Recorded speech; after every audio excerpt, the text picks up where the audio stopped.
What if no one comes? No knock on the door, no phone call asking, "Do you need anything today?" No warm meal magically appearing on your table, no one checking if you made it through the night okay. It's a quiet fear that many carry, but few dare to say out loud. The fear that one day, we might be left alone. Not just for an afternoon, but for the rest of our lives. For years, we poured ourselves into others. Children, family, friends. We showed up, we gave, we stayed. And now, as the years stretch on, there are fewer footsteps in the hallway, fewer voices calling our name, fewer people who remember what we need without being told. Maybe it's already happened to you.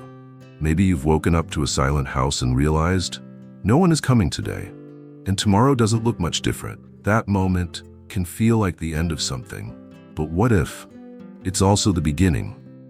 The beginning of learning to stand steady on your own. The beginning of discovering that you, just you, are enough.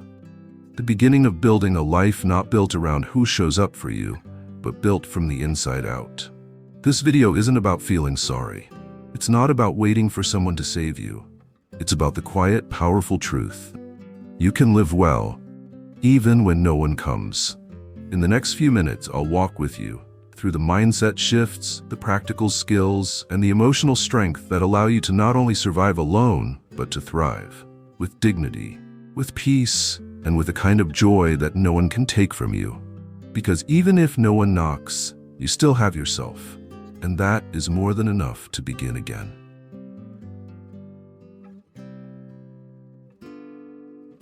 Let's begin with a truth that feels heavy at first, but sets you free once you truly accept it. You do not need someone by your side to live a full, meaningful life. Yes, companionship is beautiful. Yes, being cared for feels comforting. But needing someone in order to feel whole, that belief quietly steals your power. Because here's what the world doesn't always tell us. You are not broken just because you're alone.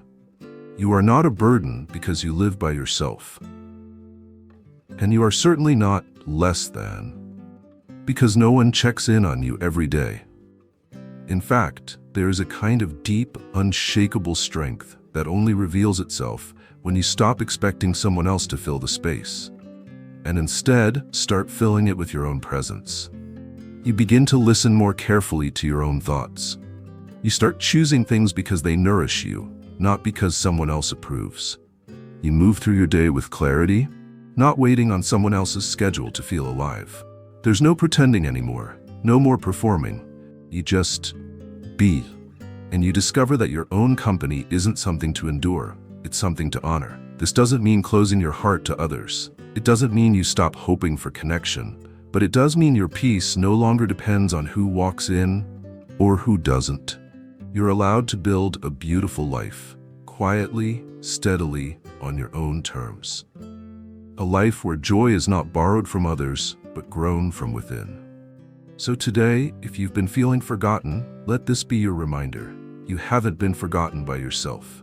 And that's the one person you need most, the one who is still here. You.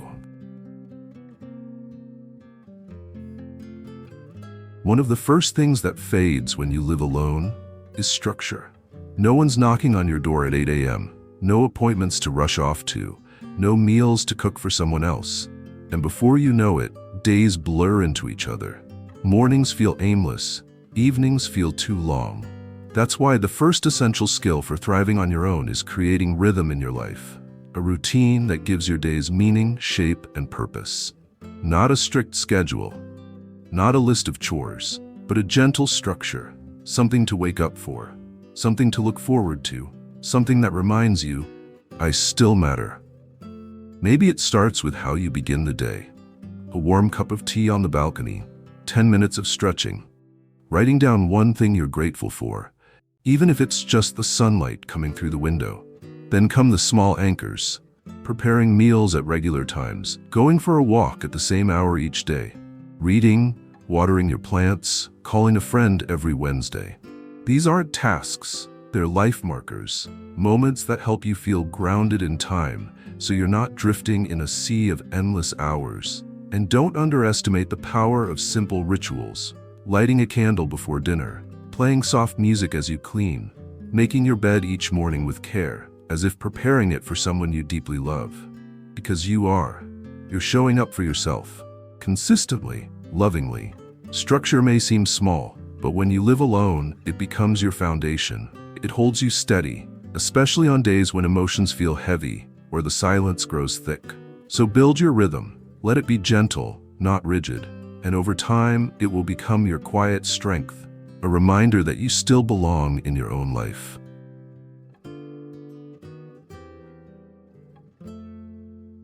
Just because you live alone doesn't mean you have to face life alone. There's a difference between solitude and isolation. And learning how to build your own support system in your own way is a powerful act of self-care. You don't need a dozen friends. You don't need family checking in every hour. What you need is a few solid connections. People who see you. People who truly listen. People who remember you. Not just on holidays, but on an ordinary Wednesday when your heart feels heavy. And those people, they might not always come knocking on your door. You may have to reach out. Yes, you may need to be the one who starts the conversation. It might be uncomfortable at first, making that call, joining that book club, asking your neighbor if they'd like to walk together once a week. But connection doesn't happen by accident. It happens by intention. And in this season of life, you get to redefine what support looks like. Maybe it's one trusted neighbor who has a spare key. Maybe it's a weekly check-in with an old friend who lives across the country. Maybe it's a local class, a faith group, an online community. What matters is that you're not carrying the weight of life entirely alone. You're allowed to ask for help, not because you're weak, but because you're human. And even more importantly, you're also allowed to offer help. To listen, to be the person who calls first. Because when you give connection, you also create it. So, build your circle, even if it's small, even if it's just one person. Because when life gets heavy, having someone who says, "I hear you, I see you, I'm here," makes all the difference. You don't need to be surrounded. You just need to feel supported.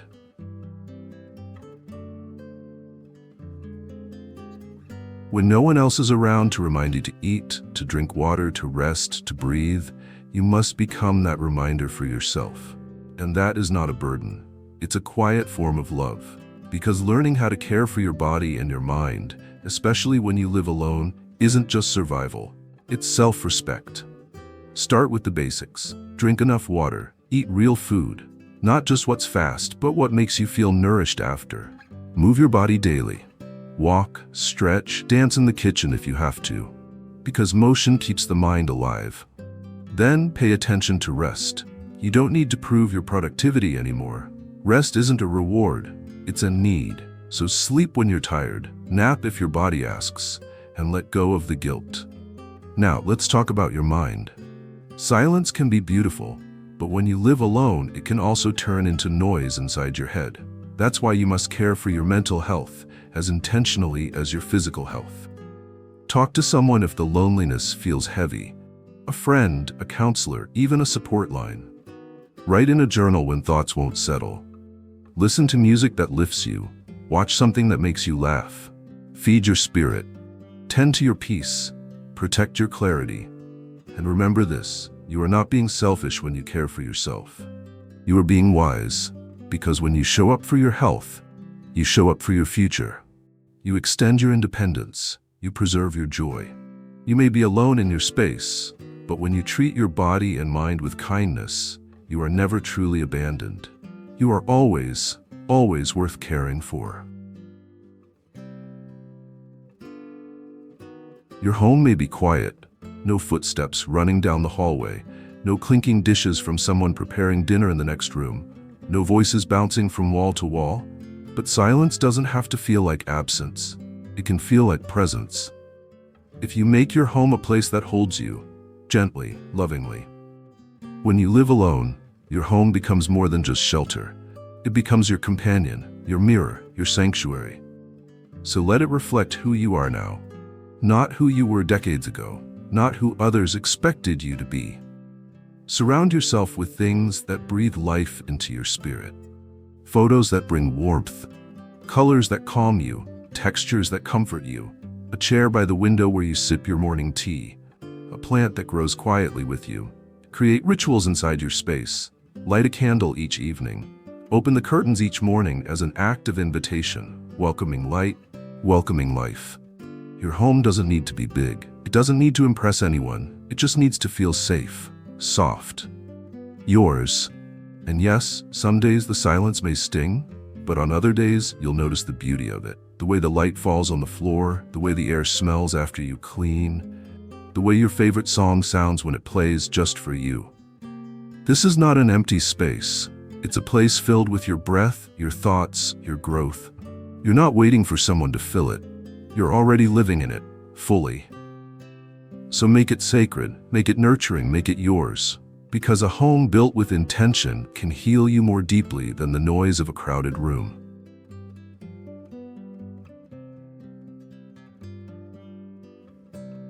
Let's return to that first question. What if no one comes? It's still a hard thought. But now, after all we've walked through together, maybe it doesn't sound so hopeless. Because you've seen it's possible. Not just to survive, but to live. To live with rhythm, with care, with intention. To create connection on your own terms. To protect your peace, honor your space, and tend to your joy. It takes courage, quiet, daily courage. To wake up and choose yourself. Even when no one else is choosing you that day. To build a life that's steady, even when the world around you feels uncertain. And most of all, to believe this simple, powerful truth. You are still enough. Enough to carry yourself forward. Enough to make meaning of each day. Enough to shape a life that feels rich, even if it's quieter than the one you once imagined. You don't need an audience to matter. You don't need company to feel whole. You don't need rescue to feel safe. What you need is the reminder that everything you've ever looked for in someone else, peace, strength, love, dignity, already lives inside of you. It's not always easy, but it's real, and it's yours. So even if no one comes, you're not abandoned, you're not forgotten. You are here. And that is more than enough.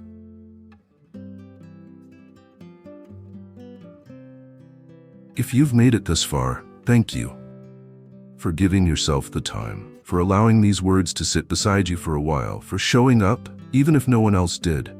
This wasn't just a video, it was a gentle reminder. You still matter, you still belong, you still have the power to shape a life that feels steady, meaningful, and full.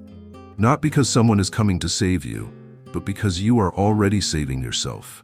Every time you choose to wake up with purpose, every time you take care of your body with kindness, every time you reach out, even when it's hard, every time you find joy in the simple, quiet moments of your day.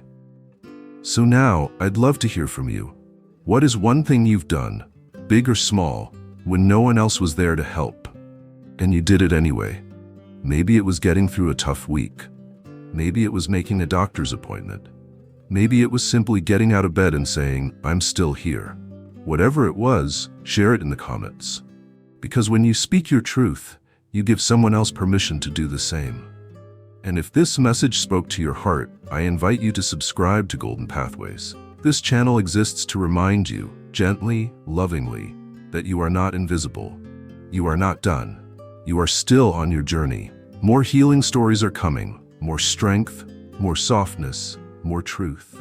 And most of all, more reminders that growing older is not the end, but the deepening of who you truly are.